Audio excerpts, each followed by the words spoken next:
All right, guys, so what we've been going through, if you haven't been with us for the last 2 weeks, is we've gone through this new series called Bold Obedience. And what we talked about last week was Esther is, of course, the book that we're going to be looking at. So we talked about Queen Esther. But we saw particularly that she was made for such a time as this. And so what we talked about is the fact that while she was prepared for that moment in which she was living in the same way our lives are also prepared for the moment that we're living in. That you guys aren't placed in 2022 for no reason. That you are placed here specifically to be able to do a mighty thing for God's name. And so that's what we talked about last week. And we saw that Esther was about to walk into the throne room of the king, unannounced. And it was potentially going to put her life at risk. And so here's where we paused last week. We're about to see, okay, what happens when she's about to push the doors open. And so this week we're going to be diving into Esther chapter 5 and chapter 6. And so you guys can start jumping there. What page is that, guys? 320, there you go. So Esther chapter 5 and chapter 6. And what I want us to see tonight, actually I forgot my clicker, of course. What I want us to see tonight is that bold obedience actually highlights God's faithfulness. Bold obedience highlights God's faithfulness. And the ways that we're going to break that down is we're going to first take a look at Esther chapter 5, verses 1 through 8. And so what I want us to see tonight is that you never know the outcome of your story until it actually happens. Wouldn't it be nice if we could look at the future of our life and actually know what would happen before it happens? We'd probably live a lot different because we'd start going, okay, I could see how I lived that certain way, and I don't want to live that way because I don't want that to happen to me. Or there might be other moments where we're like, hey, I kind of want to keep living that way that I'm seeing right now because then I could actually have that outcome. But the reality is we can't look into the future. We don't know what it looks like. And so you never know the outcome of your current story until it happens. So go ahead and jump in with me. We're going to look at verse 1, and it starts off this way. On the third day of the fast, Esther put on her royal robes and entered the inner court of the palace, just across from the king's hall. So here we are. We've paused last week where she said, okay, we're going to take some time before I go to the king and say, hey, stop what you're doing. Don't kill my nation. But she was like, let's take 3 days of fasting and prayer, and then I will go into the courts.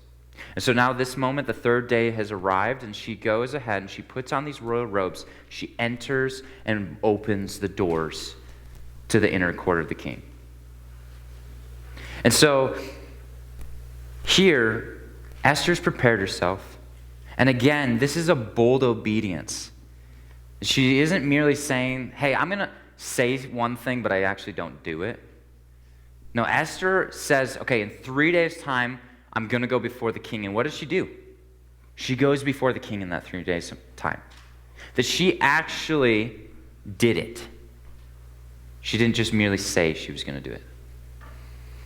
And so then it continues on in verse 1, and it says, not only did she enter across into the inner court, but then she said the king was sitting there on his royal throne, facing the entrance.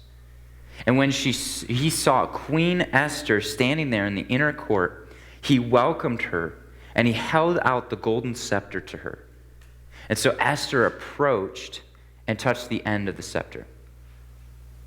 So here, Esther pushes the doors open and steps into the room of the king, awaiting her fate.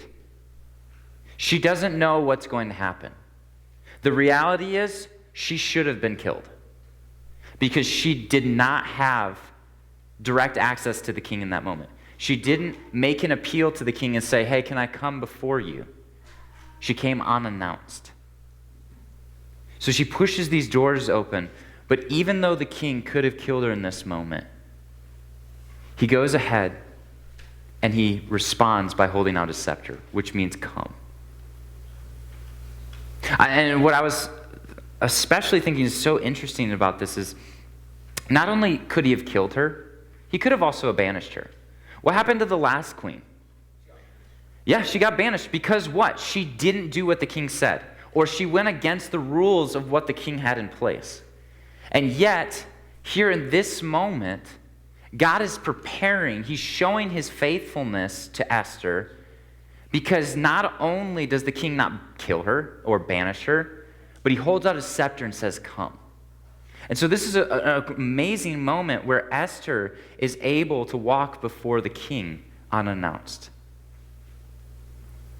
But then verse 3 continues on. It says, then the king asked her, what do you want, Queen Esther? What is your request? I will give it to you, even if it is half the kingdom. So think about this. Though the king is interrupted, here this is the moment where she came unannounced and she should have been killed or she should have been banished, and yet the king holds out his scepter to say, come. But then he takes the next step of saying, not only come here, but what do you want? I'll give you half of the kingdom if that's what you request. Now, the reality is, like, Esther's not going to come and ask for half the kingdom, but he's saying, anything you desire, I will give to you. So she's coming unannounced, and yet the king is offering her anything she pleases. Do you get that? Do you see how crazy that is? The king shouldn't have done that, and yet he did. Highlighting God's faithfulness to Esther because she responded in bold obedience. So here we see Esther offering up her request. Right? Verse 4 points it out. It says, and Esther replied, O king, don't destroy my people. Right? That's what your verse 4 says? No, it says, and Esther replied, if it pleases the king, let the king and Haman come today to a banquet that I've prepared for the king. And so here we see in this moment, Esther's asking for the king to stop, not to stop the decree in this exact moment, but she merely approaches him and says, can you come to dinner? You know, I was thinking about this and I'm like, okay, that was a very smart move. Because she just asked two guys to come eat food.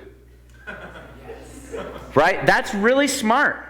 Because it's like, okay, I'm going to have these guys who are probably hungry in this moment come eat some food. Here's the other reality.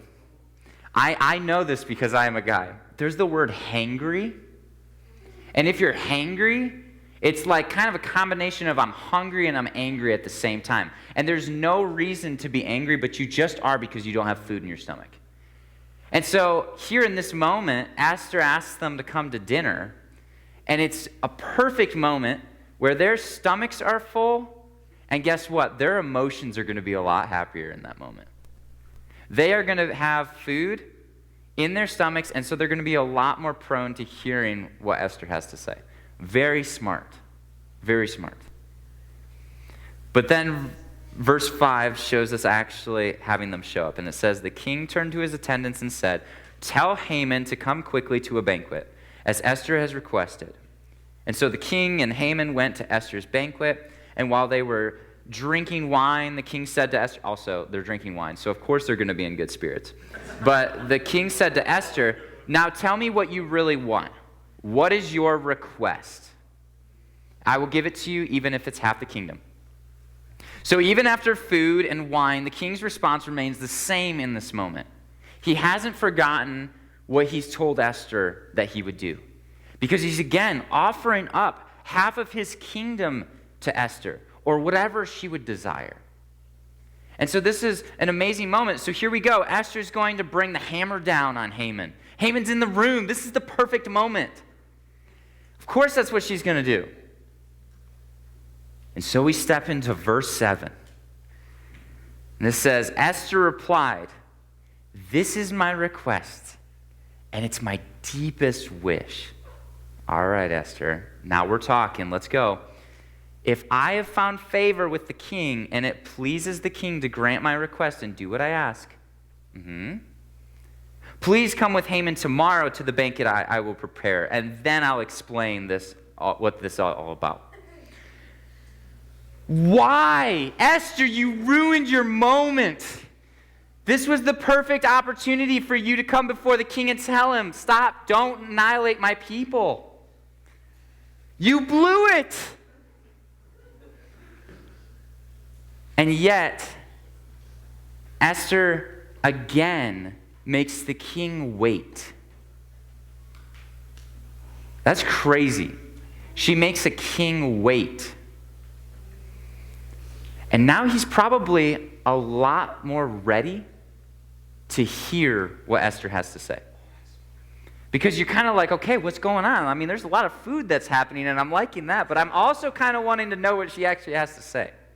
Why she risked her life to come into my throne room without being announced or requested. So in this moment, Esther has the king ready to hear. And it's not clear why she made the king wait once again. But the reality is this. Again, Esther didn't know her outcome. When she stepped through those doors and she opened it up and she sees the king sitting on his throne, she didn't know what the fate would be for her life. She didn't know her current storyline in that moment. All she knew in that moment was that she was called to obey. And Esther displayed bold obedience. And yet, the amazing thing is, God reacted to her obedience with faithfulness. That as those doors opened, God was working behind the scenes. That he allowed Esther's life to be spared. And not only that, he even had the king offer up his kingdom to her. You know, sometimes in life, we can start to create our own storylines. That we think, this is what's going to happen in my life. We start to look at our life and maybe say, God isn't working right now. How could he be working? My life's a mess. And we start to develop storylines of what we believe God should or shouldn't do. However, you don't know the way or the ways that God is working until they actually fall into place. So here's what God requires. He says, continue in obedience. And then watch him work. That should have two feelings for you. One, it might be a little bit of nervousness. If you're like me, you want to have control of your life. But then two, if your life is out of control, that should also give you peace. Because you have to realize you don't have to have control. So all that God seeks from us is obedience to his calling.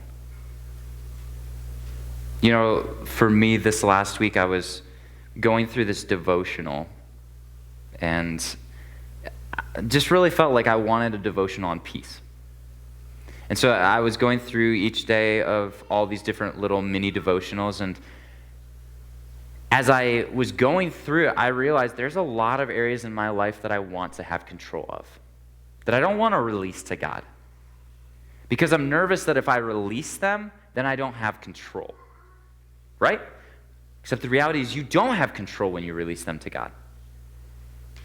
But God has the ultimate control over everything in life.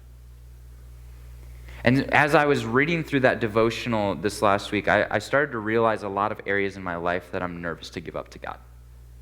And there's a lot of moments, if I'm being honest, where things don't go as I plan and I don't react the right way. I start to freak out and go, how could God do that right now? Doesn't he know my situation? Doesn't he see the things that are going on in my life? And it causes a panic in my life. And yeah, I was starting to realize this thing, that you never know the outcome of your current story until it happens. I started to realize that's what makes me nervous, is that I don't know in and of myself. But I do know that God knows the storyline of my life, and that he loves me, He cares for me, and he's very faithful. So what storyline are you creating for your life tonight? When you look at the future of your life right now, what are you defining it as?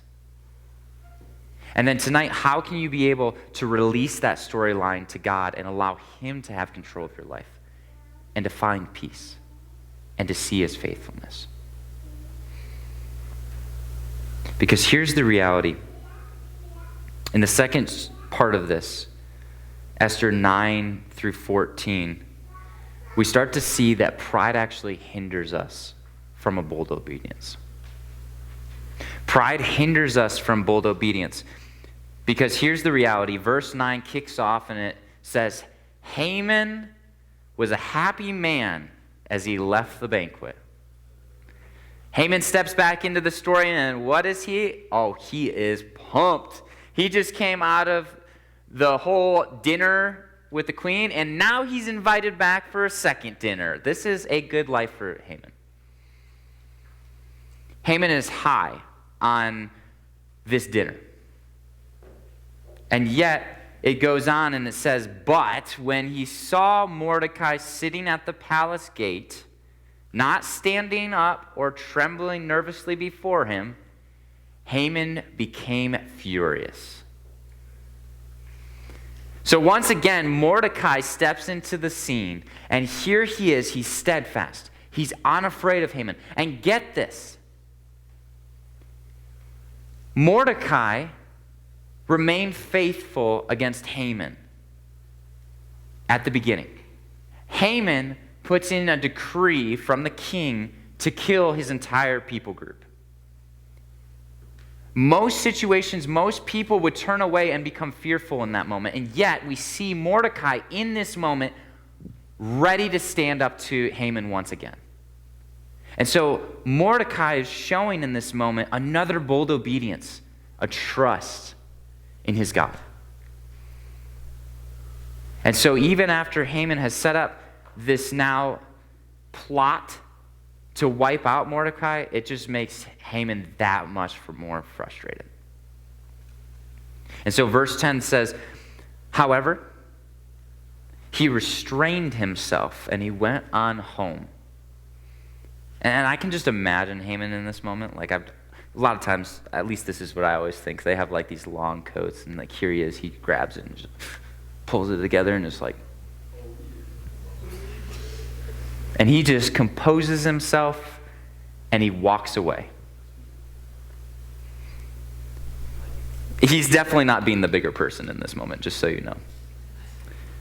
But while Haman tries to act like he's unfazed by Mordecai, he heads home and he puts his heart out on his sleeve to his family and his wife.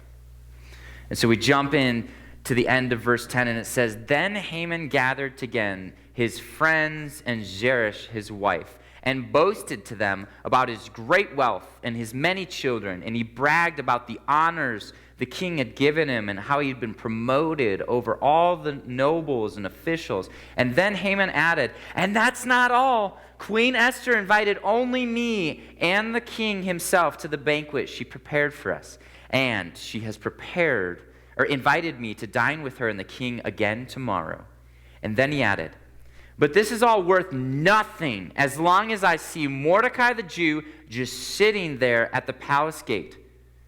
And so Haman's wife Zeresh and all of his friends suggested, set up a sharpened pole that stands 70 feet tall or 75 feet tall, and in the morning ask the king to impale Mordecai on it. And when this is done, you can go on your merry way to the banquet with the king. This pleased Haman, and he ordered the pole set up. Can you imagine this in this moment? Haman is so full of pride right here. Why do I say that? Because he uses this opportunity to boast about all the things that have happened to him. He says about how wealthy he is. He doesn't stop there, but then he says, I have many children. And in that time, children were a very important part of your life. And then he doesn't stop there. He says his honors from the king. And then on top of that, he continues. He says, not only has the king honored me, but he's also promoted me as number 2. And then he goes from there and he says, I've been invited to this dinner and I've been invited to another dinner tomorrow night. Can you guys imagine this? There's so much pride bubbling out of Haman in this moment. And yet Haman's biggest pride comes when he says that all of these things are nothing if Mordecai will not die. And even more than that, then he and his wife and his friends begin to plan on how they're going to kill Mordecai. See, Haman has it all backwards in this moment. The very person of who Mordecai is, he is in this moment displaying for Haman amazing obedience. And it's the one thing that Haman detests the most. So Haman can't see how to live an obedient life to God because his pride is literally standing in the way of him seeing who God is and the obedience that God calls him to. Pride can also be the thing that stands between us and God. Pride can be the thing that causes us to miss the faithfulness of God because we're so focused on us. And I'm passionate about this because the thing that I've realized in my life is that one of my greatest downfalls is pride. That there have been many moments that God has allowed me to do really cool things in the community. Where I've been in the newspapers. I've been in the place where people see me up front. And yet there was a moment in time where God really had to humble me and show me that it's not all about me. And then to be reset in obedience to God. The reality is when I was full of pride, I was missing the faithfulness of God. I was missing my obedience to God. And it took a hard fall for me to realize that it's not about me. And Haman's about to experience that. Is pride holding you back from bold obedience?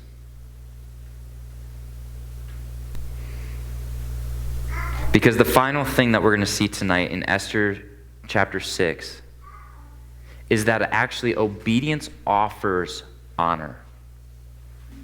Whereas pride, it offers shame. What do I mean by that? Verses 1 through 3 of chapter 6 says this: that night the king had trouble sleeping. And so he ordered an attendant to bring the book of the history of his reign so that it could be read to him. In those days, he discovered an account of how Mordecai had exposed the plot of Bigthana and Teresh and 2 of the eunuchs who guarded the doors to the king's private quarters. They had plotted to assassinate King Xerxes. What reward or recognition did we ever give Mordecai for this? The king asked. And his attendants replied, nothing has been done for him.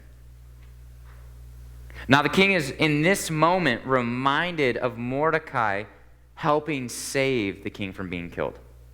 And he's inquiring as to what happened after the situation. Did we do anything for this guy? Was he honored in any way? And so he comes to realize that nothing was done, that Mordecai actually did all of these things, but yet he wasn't honored. And in walks Haman. And verse 4 continues this way. Who is that in the outer court? The king inquired. And as it happened, Haman had just arrived in the outer court of the palace to ask the king, get this, to impale Mordecai on the pole he had prepared. And so the attendants replied to the king, Haman is out in the court. Bring him in, the king ordered. And so Haman came in, and the king said, what should I do to honor a man who truly pleases me? Okay. I love this. Haman thought to himself, whom would the king wish to honor more than me? So Haman thought to himself, he replied, if the king wishes to honor someone, he should bring out one of the king's own royal robes, as well as the horse that the king himself has ridden, one with the royal emblem on its head, and let the robes and the horse be handed over to one of the king's most noble officials, and let him see that the man whom the king wishes to honor is dressed in the king's robes and led through the city square on the king's horse. Have the officials shout as they go, this is what the king does for someone he wishes to honor. Haman's pride in this moment got the best of him, clearly. Haman believed that he was the one to be honored in this moment. And so he designed his way of being honored in the most impressive ways. Wear the king's robes. Like literally wear his clothes, okay? Like what better way to say that you're cool than wearing your king's robes? And then don't stop there. Make sure that he rides the king's horse. And then just add a little extra sparkle and put the emblem on the horse just so we know that it's really the king's horse. And then when you're done with that, make sure that you ride him through the city square, shouting to all the people how good this person is. So I love when it hits verse 10. Because it says, excellent, the king said to Haman. Quick! Take the robes and my horse and do just as you've said for Mordecai the Jew, who sits at the gate of the palace. Leave out nothing you have suggested. So Haman had to take the robes and put them on Mordecai, place him on the king's own horse, lead him through the city square, shouting, this is what the king does for whoever he wishes to honor. And afterward, Mordecai returned to the palace gate. But Haman hurried home, dejected and completely humiliated. And when Haman told his wife Zeresh and all of his friends what happened, his wise advisors and his wife said, since Mordecai, this man who has humiliated you, is the Jewish birth, you will never succeed in your plans against him. It will be fatal to continue to oppose him. So they're starting to see some truth behind Mordecai. That you are trying so hard to kill him, but it's not really working out. And it says, while they were still talking, the king's eunuchs arrived and quickly took Haman to the banquet Esther had prepared. So here's where it gets interesting for Haman. Pride got the best of him. And it had serious consequences for him.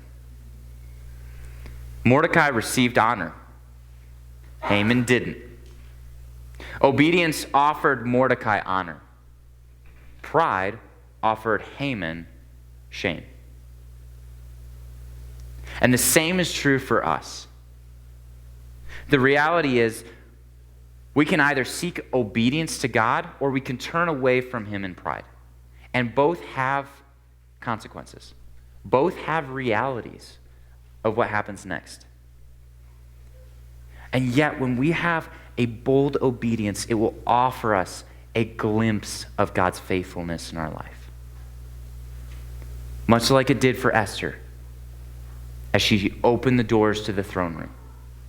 Much like it did for Mordecai, who stayed faithful even under persecution. We don't go through life trying to be obedient to God merely to get things from God, but we do it because we love God.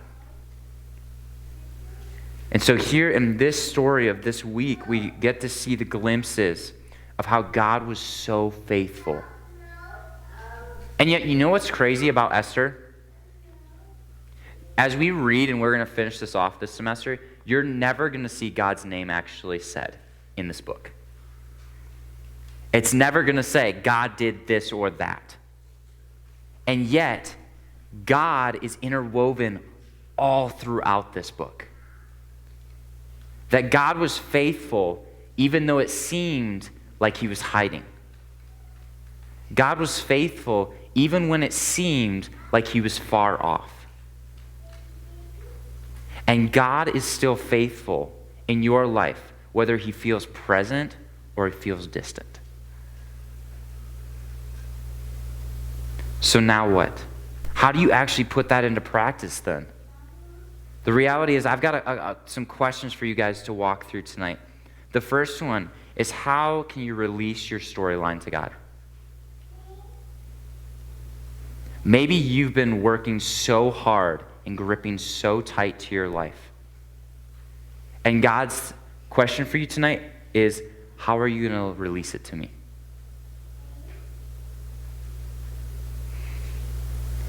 Maybe the question you need to be asking yourself tonight is, how is pride trying to creep into your life? I didn't realize how prideful I was until I really hit that rock bottom. But I can tell you this, even if you haven't hit that rock bottom moment, this is a good time to start evaluating and saying, God, I don't want to get to that point. And turning from pride, seeking humility, and then living in obedience. Thirdly, what is your next step toward bold obedience to God? Again, I've talked about this for the last 2 weeks, but, well, 1 week and Ryan on the other week, but sometimes bold obedience doesn't necessarily have to be you walking before a king and potentially your life being ended because of that. Sometimes a bold obedience is very small. It might be you just saying to God, God, I'm all yours and I want to see how you want to work in my life. And then just trusting that God's going to show you that. Maybe it's scary and you're saying, God, okay, I want to live for you, and your bold obedience is talking to the person next to you about Jesus. Maybe your next step of bold obedience is you coming and you actually sitting down and being intentional about prayer in your life, or reading God's word. You fill in the blank of what your next step is for bold obedience.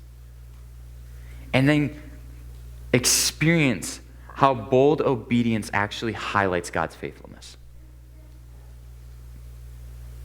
And here's the reality. I want you to experience God's faithfulness tonight.